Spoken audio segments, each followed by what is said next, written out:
हानिया आमिर मैदान में आ गईं।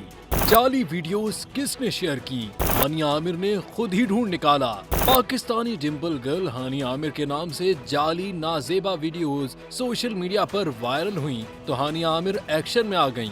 उन्होंने न सिर्फ अपने सोशल मीडिया अकाउंट पर उनकी तरदीद की, बल्कि उन्होंने उस लड़की को भी ढूंढ निकाला जो AI जनरेटेड नाजेबा वीडियोस शेयर कर रही थीं। हानिया आमिर ने भारत से ताल्लुक रखने वाली अनोरीत सिंधु नामी लड़की के अकाउंट का स्क्रीनशॉट शेयर किया, जिसमें ज्यादातर हानिया आमिर की डीप फेक वीडियोस शामिल थीं और सारिफीन से दरखास्त की कि मुझे उसने ब्लॉक कर दिया है, लेकिन क्या आप सब लोग इस अकाउंट को रिपोर्ट कर सकते हैं? हानिया के अलावा social media influencer Adnan Zafar उर्फ कैंडोल ने भी हानिया के नाम से बनाए गए इस अकाउंट की निशानदही की, जिसके बाद अब ये तमाम वीडियोस उस अकाउंट से डिलीट कर दी गई हैं।